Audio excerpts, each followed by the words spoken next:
Le 13 décembre, soit 2 jours avant le triste anniversaire de la disparition de Delphine Jubilard, une reconstitution des faits est organisée par les autorités, afin de comprendre le mieux possible comment s'est déroulée l'ultime nuit de l'infirmière tarnaise et maman de Louis, 7 ans, et Elia, 3 ans.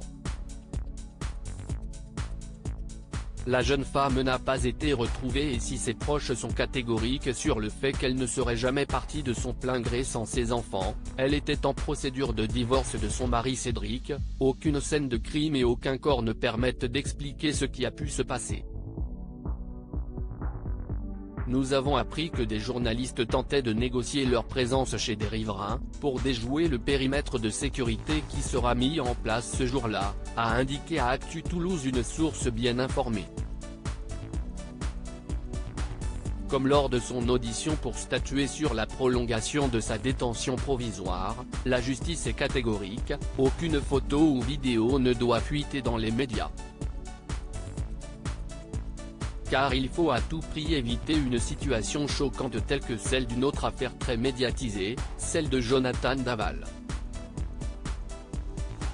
En effet, un cliché du technicien en informatique, serrant le cou d'une gendarmette figurant Alexia dans l'escalier de la maison de Greil, Haute-Saône, avait circulé dans la presse et sur les réseaux sociaux, rappelle le média.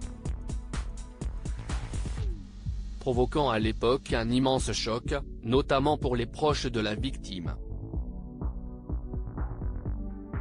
Ne rien laisser fuiter pour mener à bien cette mission. Une bulle étanche, ou bunker va être créée. Les habitants des environs de Cagnac-les-Mines où vivaient les Jubilard sont sensibilisés aux risques encourus en cas de diffusion d'images de la reconstitution avec notamment du porte-à-porte.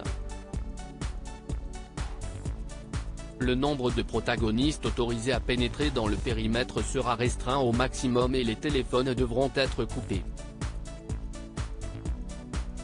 Pas de drone ni d'hélicoptère tandis que les objectifs surpuissants d'appareils photo comme ceux des paparazzi écartés.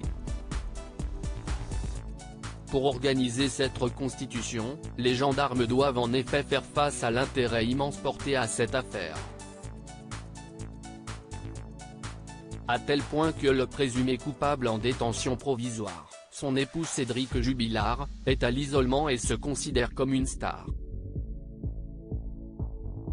Très attendue, cette reconstitution pourrait attirer curieux et paparazzi, or, les forces de l'ordre veulent à tout prix éviter le traumatisme lié à l'affaire Daval.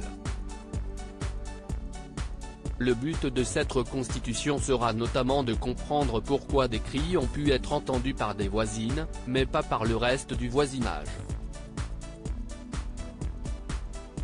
Cédric Jubilard reste présumé innocent des faits qui lui sont reprochés jusqu'au jugement définitif de cette affaire.